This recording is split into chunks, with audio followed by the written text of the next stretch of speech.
Iskandar Malaysia, one of Malaysia's most ambitious development projects. Launched in 2006 by former Malaysian Premier Abdullah Badawi, it aims to be southern Malaysia's most developed region, with its own financial, medical, educational and residential hubs.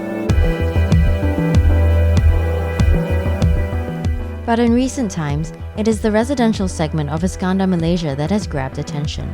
At the height of the home building fever in 2013, nearly 50 condominium projects were launched in Iskandar Malaysia, raising concerns of oversupply. Adding to the concerns of investors has been the mega project Forest City.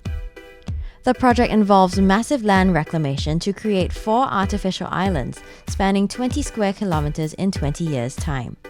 Last year, it sold 15,000 units, and 70% of the buyers were from China.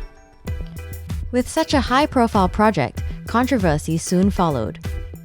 In March, Forest City's sales galleries in China were closed due to Beijing's clampdown on capital outflows.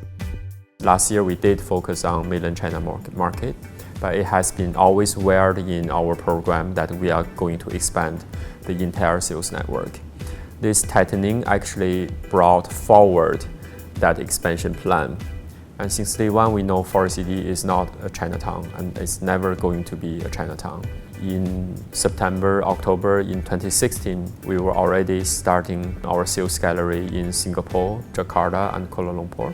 And we'll be thinking about internationalizing our sales team and expanding the sales network to more countries. It's not just Chinese developers and buyers who are seeing Iskandar Malaysia's potential. Newly listed Pacific Star Development, a Singapore property developer which has sold more than 60% of its units at Puteri Cove Residences, is optimistic that its project will sell. Insofar as Forest City is concerned, it is part and parcel of the larger equation of increasing supply of housing units in the Iskandar Malaysia. So over the short-term period, there's bound to be a negative perception of oversupply. However, in the longer term, with increasing population in Iskandar Malaysia as a result of various catalytic projects being completed, population will increase and demand will increase for all sorts of housing. In Puteri Harbour itself, there is no oversupply, right? Therefore, we are optimistic that by the end of the year, we should have sold most of our unreleased units in Tower 1 and Tower 2. Johor property analyst Wee Soon Chit is also confident that there will not be a property glut. Certainly, there are some signs that it will become so-called a ghost town.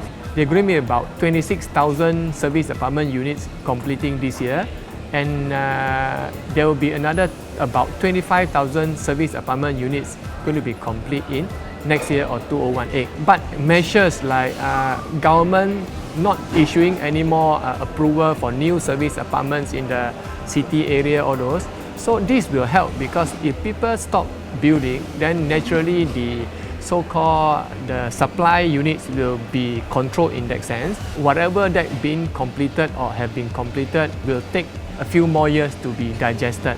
Singaporean property analyst Khoo Swee Yong, however, points out that residential property is just one part of the equation. I would see the main challenge in Iskandar as the economic prospects and the ability for the local government to create sufficient jobs. If you do not create sufficient clustering of jobs, the resident population would not have a center of focus and would be just like what we are seeing today, residential developments as well as shopping malls and commercial activities being scattered all over in various parts of Iskandar. Iskandar Malaysia may have strong propositions such as lower costs of living, cheaper housing, international schools and tourist attractions. However, its planners will be thinking hard about how to attract the jobs and the much-needed human capital to make Iskandar Malaysia a world-class metropolis.